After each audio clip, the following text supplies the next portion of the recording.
And here we are back again with Rick Trojan doing 3 C's of global hemp, Rick. The three. So what we have done here is we've been tracking you through GPS and realized that you've been to China, Colombia, and Colorado, of course, is home base. So what we would love to do here is compare and contrast those hemp markets. How does that sound? That sounds awesome. That sounds great. All right. So let's do it maybe with a couple of P's. So first off, processing. What is, just share with us what the current state of processing is in Colorado, and then we'll go from there. So Colorado has pretty much across the board all different types of processing, from lipid processing and extraction to CO2, ethanol, hexane, butane, hydrocarbon, to rosin press, right? Solvent-free extraction. So we have it across the board. I think the main prevalent 2 processing methodologies here are CO2 and ethanol in Colorado. And then that branches out from there. Obviously, I started on the marijuana side, and we started with butane, isopropane, isobutane, all those sorts of good tanes. Obviously, you purge that out at the end. On the larger industrial scale, domestically, we're using so there's some hexane and some heptane extraction that they purge off at the end, right? So lots of different ways to extract the nutrients or the good stuff from the flowers and leaves and from the plant itself. Here in Colorado, we've done it kind of across the board, with ethanol and CO2 being most prevalent. In China, however, I went to 4 of the 5 largest extraction companies in China in the Yunnan province in the South China. And one was actually right next to a military base, and coincidentally, they were doing military firearm training while we were there, so that was a little nerve-wracking, but literally right next door. So guns are going off as we're touring this facility. Everywhere in China that we visited does CO2 extraction and ethanol extraction as well. So they do a different method. Once they've gotten their crude, right after the first step, that crude has plant matter, all the cannabinoids, including THC. They use chromatography to actually extract the THC, and they take it in a tube and push it into another room for the government to destroy, because THC is not allowed to destroy, right, in China. But I got every one of them to call that room, all the processors, I got all of them to call, once we exchanged translation, I got all of them to agree that THC room was called the room of tears. So I got all of them to call that the room of tears, because 2 reasons. Number one, you're hurt. There's a lot of health in that THC oil that people aren't getting to utilize, right? So that's sad.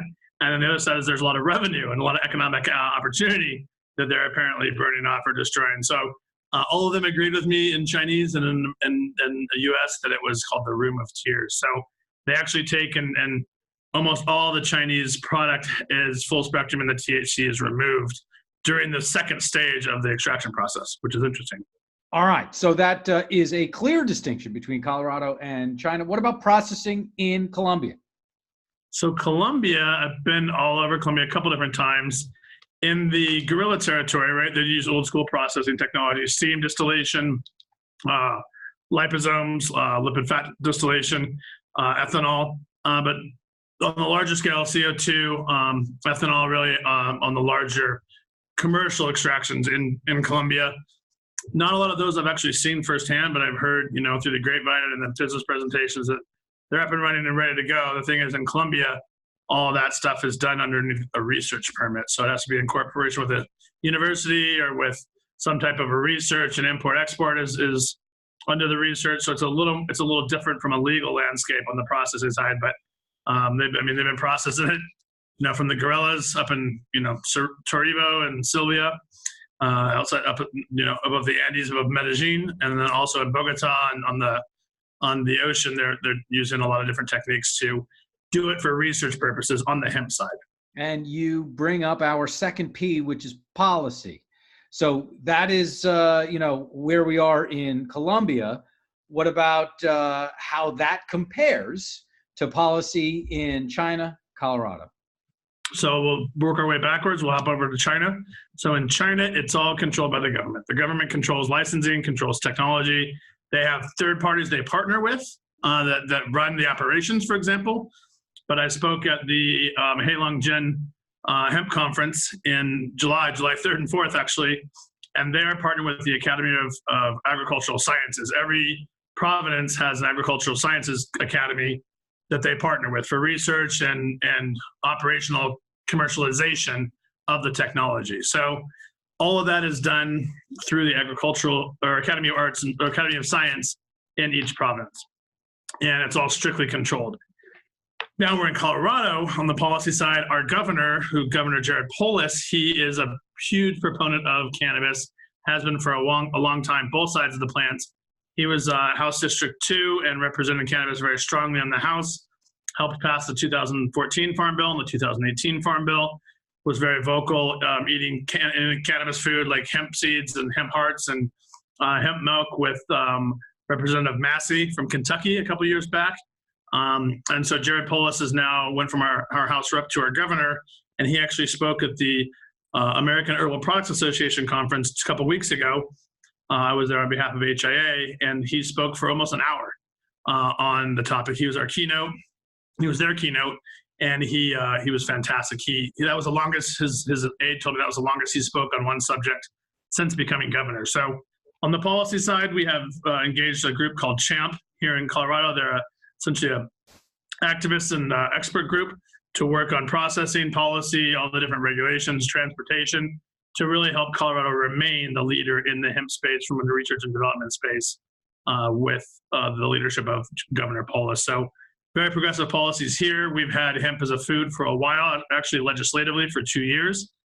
And so hemp, CBD, even THC, less than 0.3 is considered a food here, and the state processes as such. So you can make cookies, you can make brownies, you can make gummies, you can make tinctures, you can make topicals.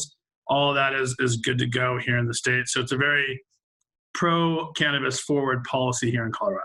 And you're mentioning products. You also bring up Governor Polis, who is well known even before his congressional days, when I had the opportunity to interview him, as a very successful businessman. So let's talk about the third P, which is profit. How does that compare across our 3 Cs? So profit is it's much different, I think, at the moment. Colorado is a for-profit commercialized industry. We've had it. I mean, if you can see here, but this is a for-profit gummy that I have. A little shout out to Restorative Botanicals for letting me use their office today. Great company, all natural foods, but products and profits come here in Colorado quite regularly because it's an open environment. We've been doing this for over a decade. China, there's a lot of profit to be made, but that profit is typically controlled in the hands of the party or their associates. So the Academy of Science, they have a big profit engine, and that some of that goes back to the government in the form of taxes or just kickbacks. There's a lot of money exchanging hands, pretty, I guess, upfront in China. Here it's just in the form of, donations to your cause and those sorts of things. There, they just give you cash. It's a much different situation, is my understanding. And then Colombia is the land of cash. Cash is king. The culture of cash there. I mean, when I went even into the guerrilla territory, there was a lot of handlers that had to be paid, and certain people in the town had to have their money so you could get it and get access, and all sorts of. There's a lot of gatekeepers, I think, in Colombia. So while I'm sure there's a lot of profit to be made, given the research restrictions and the corruption, I think the profit at the moment is not.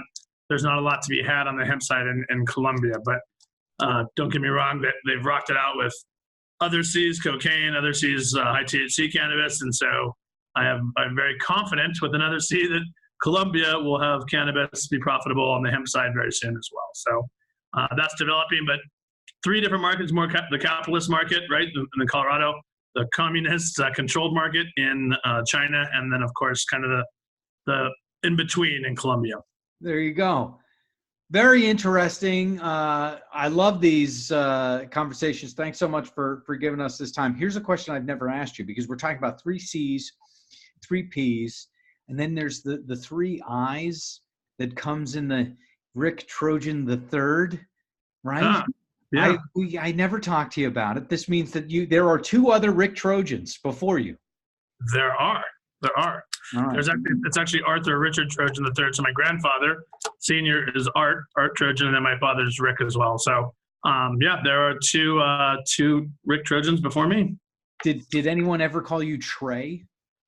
No, I got a little bit. I got Troj, like just Troj at the end, right? Like I have that because Rick being the dad, and then when I was in high school, it was a little confusing. But yeah, I think no, I've been called a lot of things, man, and so yeah.